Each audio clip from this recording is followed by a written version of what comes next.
He defied all odds. If you cannot tell where we're going with this story, he defied all odds. And to God be the glory.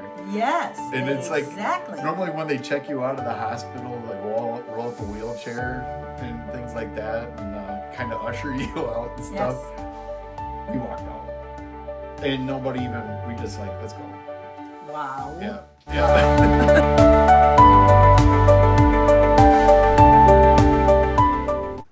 Well, hello everybody. I am very excited with my friend Mark and the story that he has to share with us for our Testimony Tuesdays.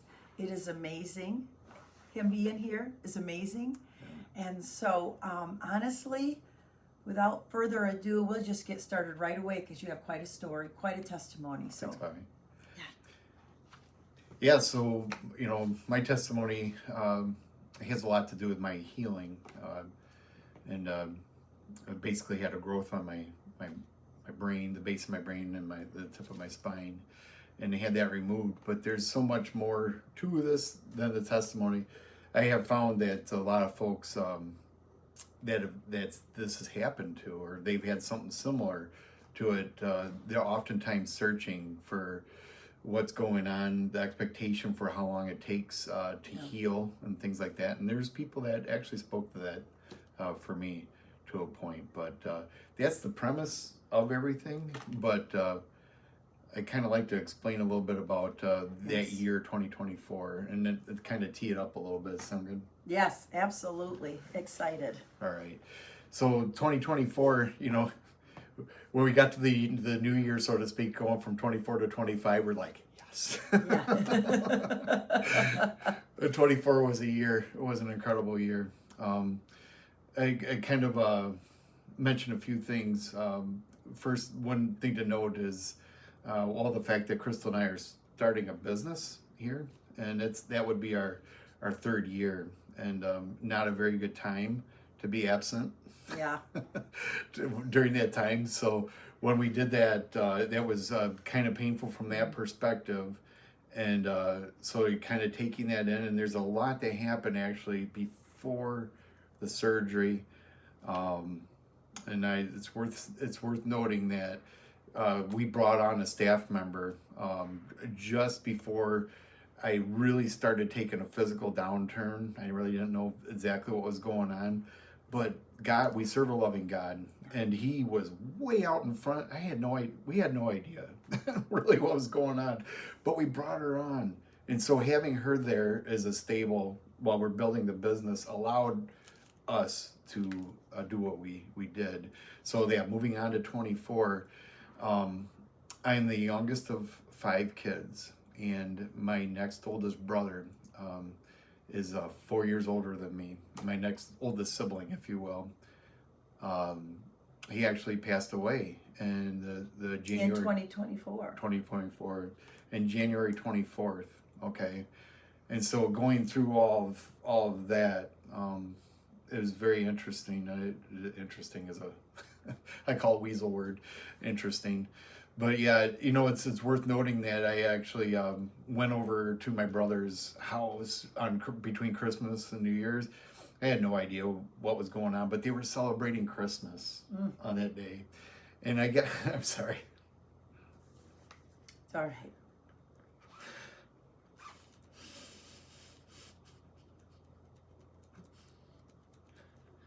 All right. Tough German here. Tough German. That's the way the Holy Spirit keeps me humble a little bit. Yeah, I got to sit next to him while the family was celebrating Christmas. Had no idea. Right. So the following January, okay, he passed away. So I'm sitting there, with my sister-in-law and his kids, and a proxy for the rest of my family, if you will. They couldn't be there. My parents are passed now, and siblings weren't really close, so I'm there. But that was the 24th, and my brother is a believer for sure.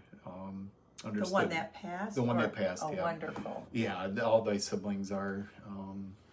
They knew the grace of God totally. So it's very interesting, right?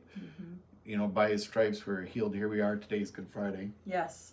And so, Yes. so my brother passed away. From an earthly standpoint, we see healed. We selfishly want healed to be recovered, right? Not passed away. But that was January 24th, and I had gone down physically to the point where I had a hard time walking. Actually, I kind of looked like an old man. I was shuffling my feet and stuff, and you had no idea no, why this was happening. I didn't know why. And the truth is, we're trying to build this business, right? And also, we don't have good health. We don't really have good health care at all. So all that is really not good news financially, and from a business perspective. I did not need to have a diversion here. Right. And I took. I remember taking myself out of the driving equation. Really, I let Crystal drive because I knew that my discernment was going down quite a bit, and I didn't know what was going on, but I knew I shouldn't be driving. And I remember going to my brother's celebration of life, and her driving, and So you were just like, I have to get through this. I don't know what's going on with me, but I need to be there for my brother, his wife. Right. yeah, the focus was not on me, for sure. And thank you. That's a good way to put it. Yeah. And so here I am, in the basically the morning of February 12th. Crystal is like, we're going in. Yeah. And I honestly couldn't even really remember much about the 12th, to be honest with you. It was that bad. And basically what was happening was the fluid was not draining down my body, from my brain down my spine. And yeah. So I had a lot of pressure up in my head, and actually I still have a bit of a scar here because, well, they drilled a hole in my head. Actually. I saw his, yeah. Yeah, and so they relieved that pressure like immediately. So that was kind of nice. But I sat there with literally, if I stood up or anything, I had to do that. I had to get a nurse involved. I could not be higher or lower than the valving and stuff. So anyways, that was a bit of an issue, but yeah. Even that's a big deal. And then, so this fluid, so normally our brains have whatever and the fluid goes down. So yours is filling up in your head. And how long were you walking funny before she actually brought you in? For a while.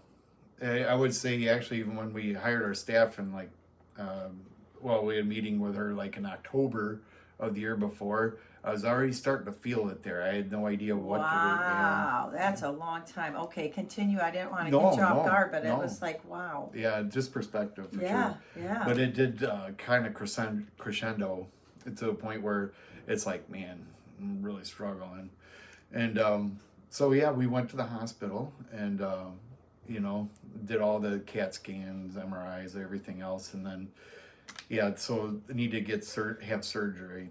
And so the way that worked is once that pressure is relieved, then scheduling the surgery, they could schedule it a little bit. It wasn't a quote unquote emergency at that point.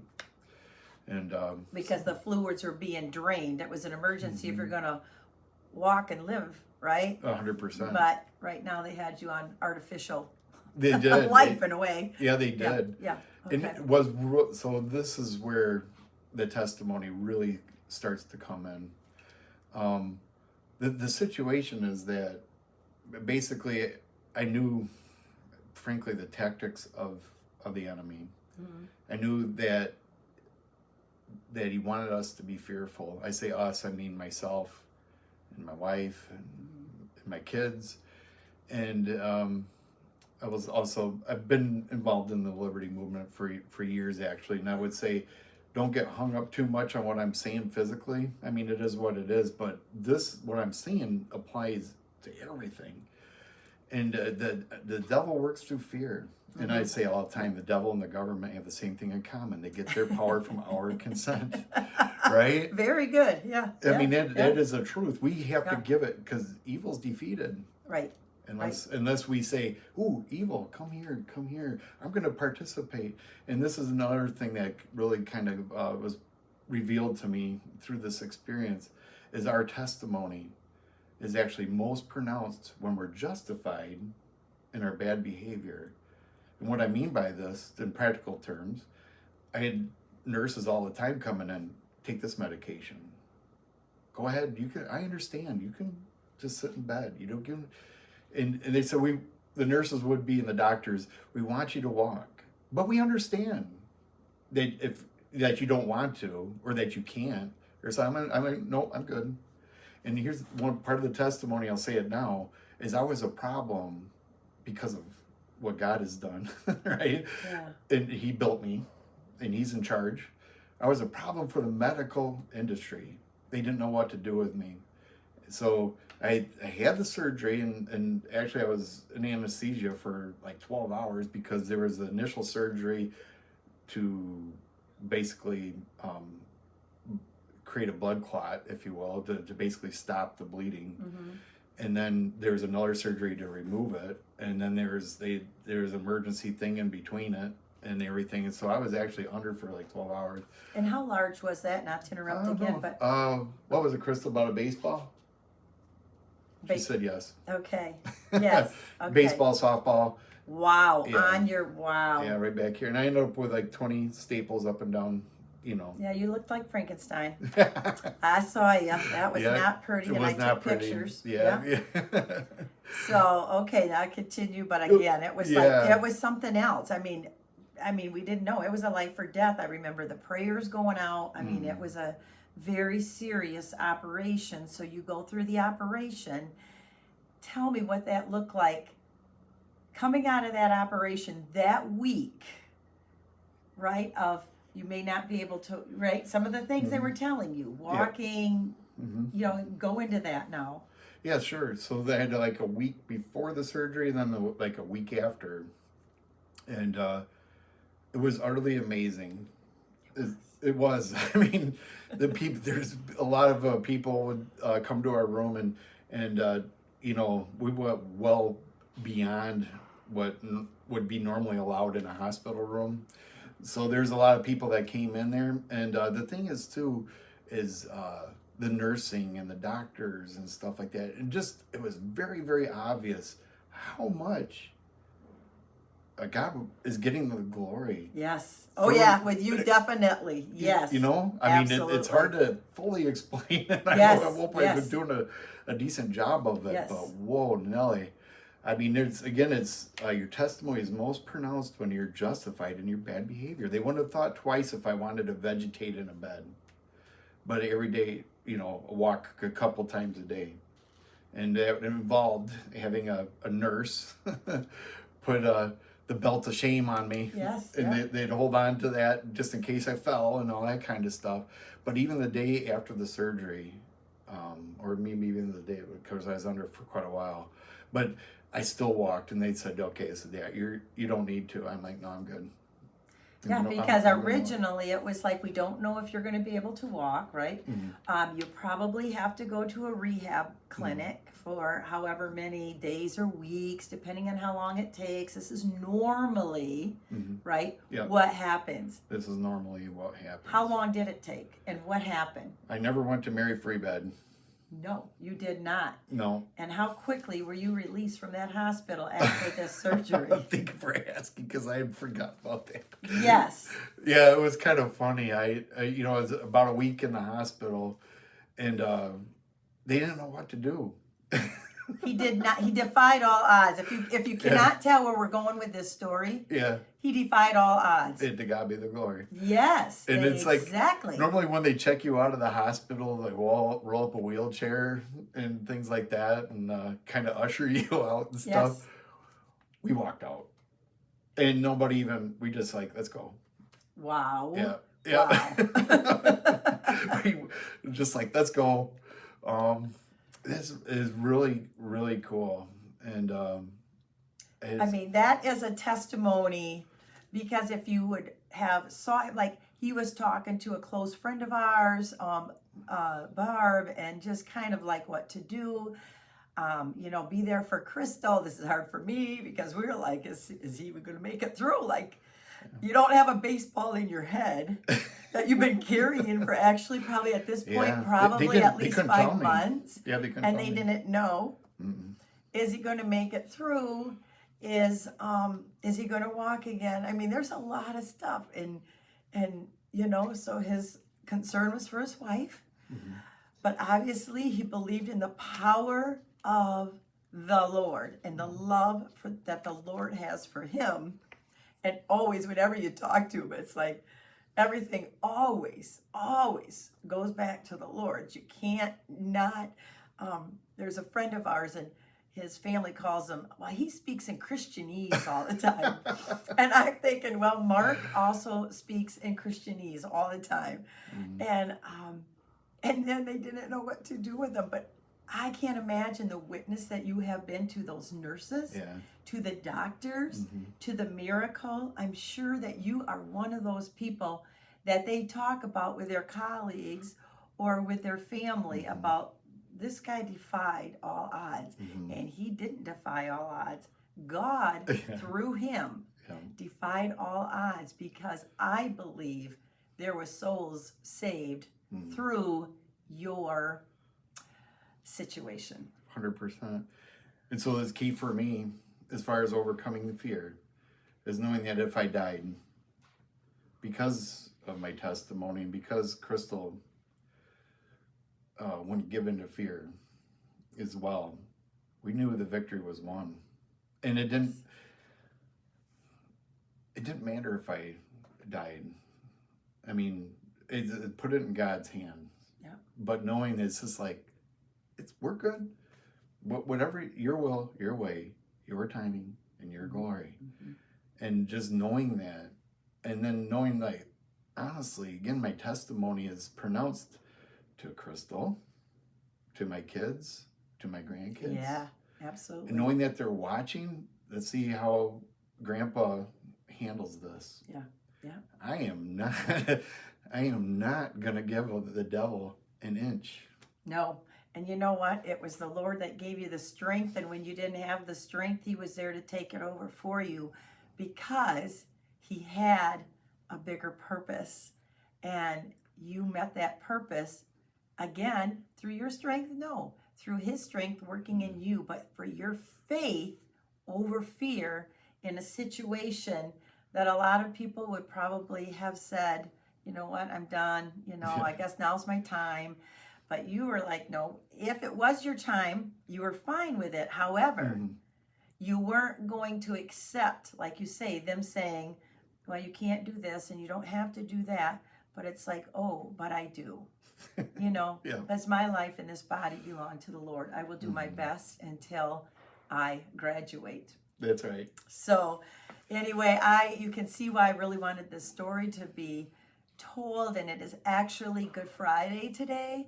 So it was like a perfect time. You guys will be hearing this just a few days after Resurrection Day and the celebration of what that one drop of blood from Jesus Christ did for all of us. And so I don't know if you have any final thoughts. Mine would be faith over fear, relationship with the Lord. Don't be afraid of it. He created you in his image, but you have to want him. And what would you have for a final thing for everybody? Well, you nailed it, Bobby, but I say we don't know what we don't know. Have confidence in the Holy Spirit. Sometimes it doesn't make sense. Right. And when you look at it, it's easy to be here you go. Yeah. Be a victim, or be a victor, not a victim. And again, this is all facets of life. Yes. Yeah. We choose to be a victor through the victory won on the cross, and knowing that evil's defeated.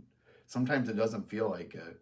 You take a look around and you think, wow, evil's defeated, but I see evil all around me. We are just learning more and more about tapping into the power of Holy Spirit. Yep. And you know what? To finish it off, the darker it is around you, the lighter and brighter your light shines with the truth of who Jesus is. So for you that are believers, shine that truth and reach others. All right. Thank See you. ya. Appreciate it. Thank you.